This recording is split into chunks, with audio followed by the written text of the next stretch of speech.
જય શ્રી કૃષ્ણ. સ્વાગત છે તમારું રસીલાબેનના રસોડામાં.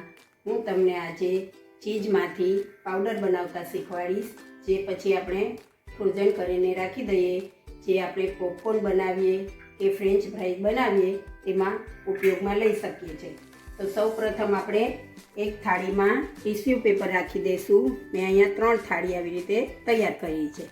હવે આપણે ચીઝને ઉપરથી આ રેપર કાઢી નાખીશું.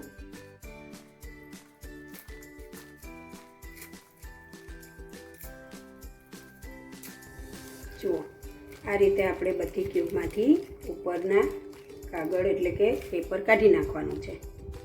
હવે આપણે અહીંયા 8 ક્યુબ ચીઝ લીધું છે. હવે અહીંયા મેં થોડો મેંદો લીધો છે. જે મેંદો આપણે આ થાળીમાં બટર પેપર ઉપર કે આ મેં ટીશ્યુ પેપર લીધા છે, તમે બટર પેપર પણ લઈ શકો છો. તો થોડો થોડો ભભરાવી દેશું, જેથી કરીને ચીઝ એની ઉપર ચોંટી ના જાય. હવે આપણે આદુ છીણવાની નાની છીણી લીધી છે. તેનાથી આપણે ચીઝને આમ લાંબી પટ્ટી થાય એ રીતના છીણી લઈશું. આ રીતે આપણે થાળીમાં ચીઝને છીણી લેવાનું છે.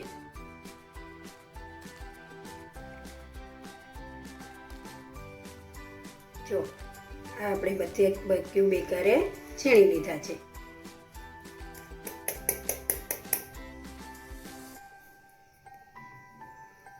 હવે આપણે એની ઉપર પાછો થોડો મેંદો લગાવીને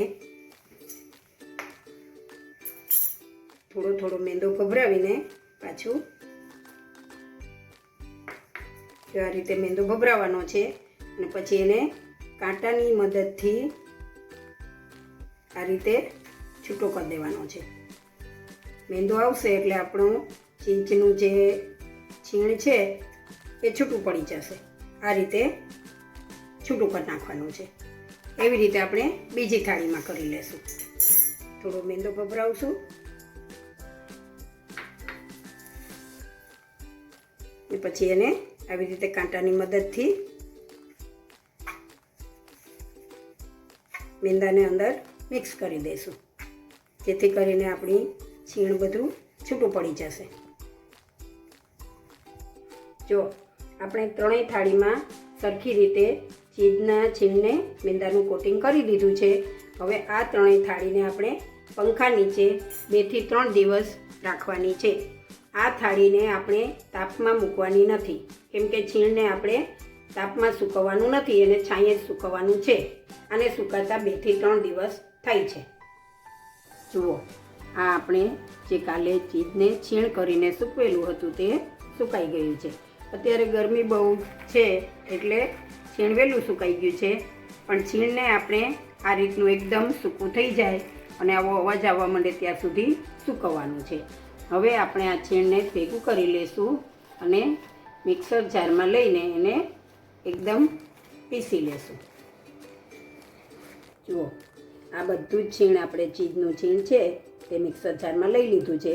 હવે એમાં આપણે થોડી ખાંડ ઉમેરીશું. 2 મોટી ચમચી ખાંડ લીધી છે. 1 નાની ચમચી મીઠું લીધું છે, કેમ કે ચીઝમાં ઓલરેડી મીઠું હોય છે એટલે આપણે મીઠું ઓછું ઉમેરીશું. એમાં મેં 1 નાની ચમચી હળદર ઉમેરી છે. 1 આ મસાલાની ચમચી આપણે મરચું ઉમેરીશું. હવે એને આપણે મિક્સરમાં ફાઇન ચોપ કરી લઈશું. જુઓ, આપણો આ ચીઝનો મસાલો ઝીણો એકદમ દળાઈ ગયું છે. હવે એને આપણે એક બાઉલમાં લઈ લેશું. જુઓ, આ આપણો ચીઝનો મસાલો તૈયાર થઈ ગયો છે. એકદમ ઝીણો અને મસ્ત એકદમ લાગે છે. તો ચાલો આપણે હવે આમાંથી પોપકોર્ન બનાવીશું. જુઓ, હવે આપણે થોડા પોપકોર્ન બનાવીશું અને ચીઝનો પાવડરનો કેવી રીતે ઉપયોગ કરવો એ હું તમને બતાવીશ. તો આપણે એક જાડું એલ્યુમિનિયમનું તપેલું લીધું છે. પોપકોર્ન હંમેશા એલ્યુમિનિયમ અથવા તો નોનસ્ટિકમાં જ કરવા, કેમ કે સ્ટીલના તપેલામાં પોપકોર્ન દાજી જાય છે. હવે આ તેલ ગરમ થાય એટલે એમાં આપણે ચપટી હળદર નાખીશું. જુઓ, આ તેલ ગરમ થઈ ગયું છે. હવે તેમાં આપણે 1 ચપટી જેટલી હળદર નાખીશું અને આ જે પોપકોર્ન માટેની જે મકાઈ આવે છે તે મેં એક નાનો બાઉલ અને વજનમાં 100 ગ્રામ એટલી મેં મકાઈ લીધી છે.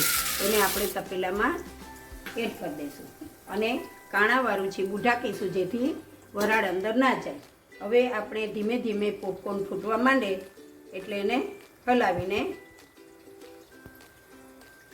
મિક્સ કરી લઈશું.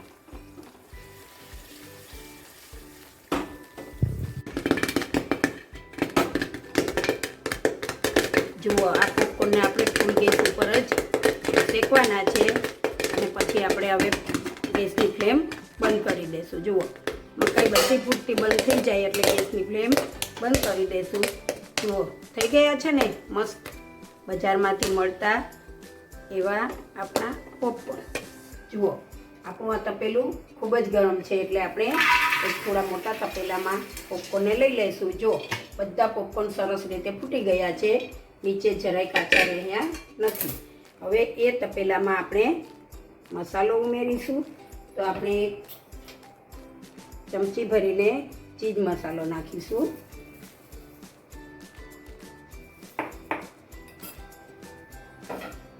અને એક નાની ચમચી આપણે મરચું ઉમેરીશું. મીઠું ઉમેરવાની જરૂર નથી કેમ કે મસાલામાં આપણે મીઠું નાખેલું છે. જુઓ, બન્યા છે ને ટોકીજમાં જે આપણે મોટા મોટા ટોપલા લઈને મોંઘા દાટ ખાઈએ છે ને પોપકોર્ન, એ પોપકોર્ન આપણે ઘેરે પણ બનાવી શકીએ છીએ. જો આ ચીઝ મસાલો તમે ઘેરે બનાવો તો આવા જ પોપકોર્ન તમારાથી ઘેરે બનશે. આ મસાલાનો તમે ફ્રેન્ચ ફ્રાઈમાં પણ ઉપયોગ કરી શકો છો. જુઓ છે ને એકદમ ઇઝી ચીઝ મસાલો ઘેરે બનાવવો, તો તમે પણ બનાવજો. અને મારી રેસીપી તમને કેવી લાગી એ તમે મને કમેન્ટ બોક્સમાં જણાવજો. અને જો મારો આ ચીઝ મસાલાની રેસીપી તમને ગમી હોય તો મારા વિડીયોને લાઈક કરો, શેર કરો અને મારી ચેનલને સબસ્ક્રાઈબ કરો.